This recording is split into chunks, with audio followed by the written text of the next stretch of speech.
Glad you could join us in the presentation of A Day in History with me, Robbie Wright. And I, Justin Thompson. And I'm Alan.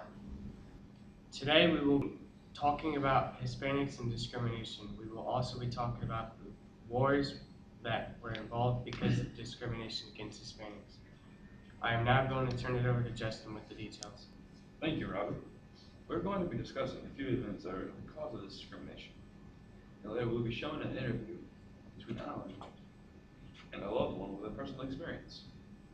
Let's start with the earliest of the events we're discussing today, which would be the Mexican-American War. The Mexican-American War happened between 1846 to 1848, and it was centered around the Texas Revolution.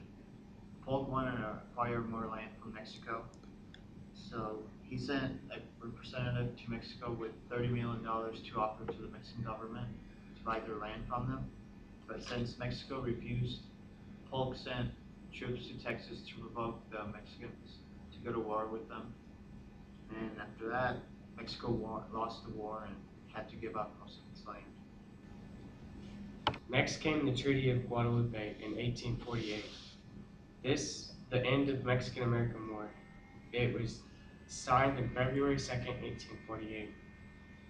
When Mexico signed this treaty, it gave up the American War and New Mexico and parts of Utah, Nevada, and Colorado. Upper of California was also given up to the United States. Thank you, Robert, for that information. The next event that helps us answer our driving question is the Guerras Blancas, or as known as the Whitecaps. When the Treaty of Guadalupe Hidalgo was signed, many Mexican and Native American lands were starting to be taken away by Anglo-Americans. This Anglo-Americans land began migrating to America in large numbers. They would sell the land they gained to land speculators for huge profit, especially after the passing of the 1863 Homestead Act. One main way the Anglo-Americans gained the lands were by making the Mexican Americans show English language documentation of ownership. Now over to Robbie to talk about one important civil rights activist. Thank you, Justin. One very well-known civil rights activist was Cesar Chavez. He was strongly promoted by the American labor movement. Cesar used nonviolent tactics to achieve his goal.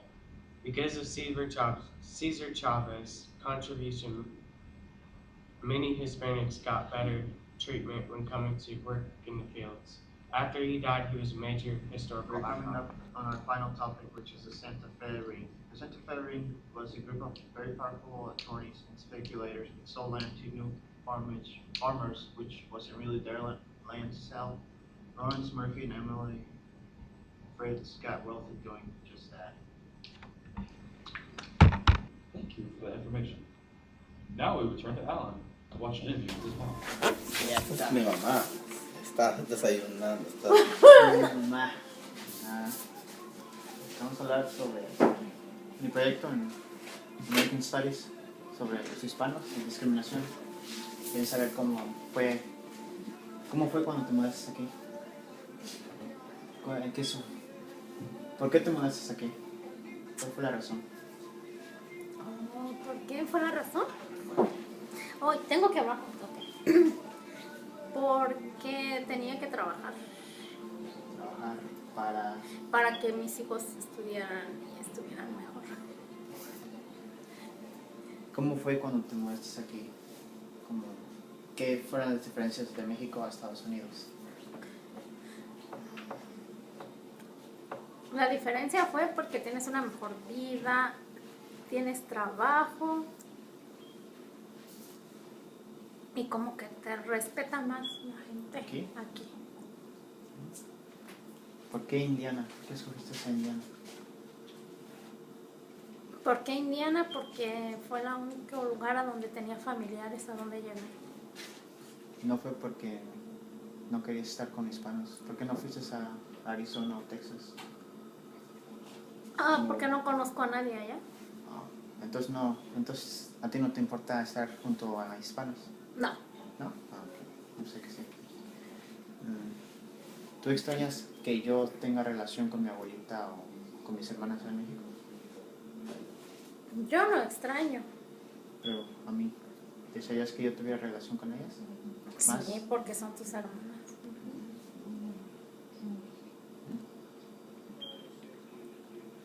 ¿Y tú cuando estabas allá en México, fuiste a la escuela, terminaste la preparatoria o hasta qué grado llegaste tú? Terminé la preparatoria. ¿Diploma y todo? Sí, ¿Te dieron diploma? ¿Universidad? no, ¿No fuiste a la universidad? No. ¿Por qué no? porque ya no quise estudiar. Porque ya no quise. Entonces no fue porque te faltó dinero o nada. No, porque solamente fuimos 2 hijos. Entonces tú puedes decir la universidad, pero tú dices que no. No, porque me casé. Entonces te casaste y ya no hubo. Ya no fui a la escuela.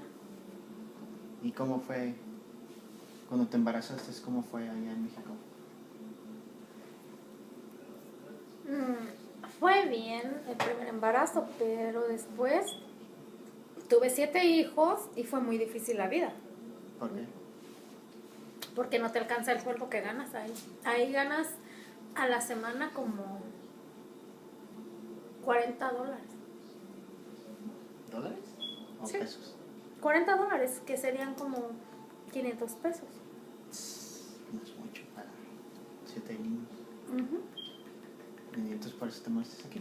Sí, Para porque mejor venía a trabajar. ¿Cómo fue cuando nos dejaste allá en México? Cuando te tuviste que venir para acá, ¿cómo fue? ¿En qué sentido? ¿Cómo sentiste feo?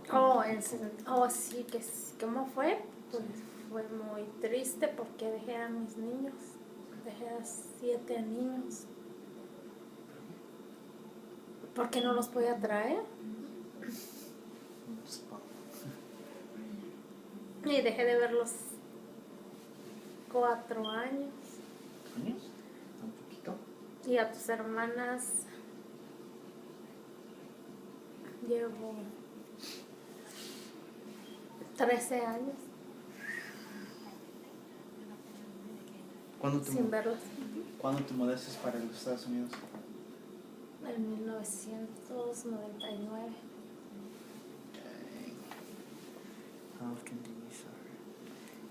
¿Qué tan a menudo sufres de racismo? ¿No? Yo mucho? no sufro racismo. Sufro racismo con los hispanos. ¿Por qué? Porque son como más exigentes en el trabajo. ¿Cómo? Te presionan mucho los hispanos. ¿Los hispanos te presionan? Sí. aquí? ¿En qué forma? ¿Cómo? Trabajar, tienes que estar trabajando y trabajando y trabajando y trabajando. Entonces, no, casi no. No. Y cuando vas manejando, ¿cómo? ¿Qué? ¿No te gritan nada? No. Si manejas feo, como manejas luego, Bueno, a veces cuando manejo feo, sí. Cuando manejo feo. entonces, naciste en México, ¿eh? Sí, nací.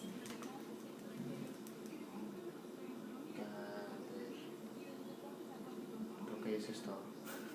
Sí, eso es todo. Ok. Adiós. Ya empezó. This concludes a day in history with me, Robbie. And me, Justin. And me, Alan.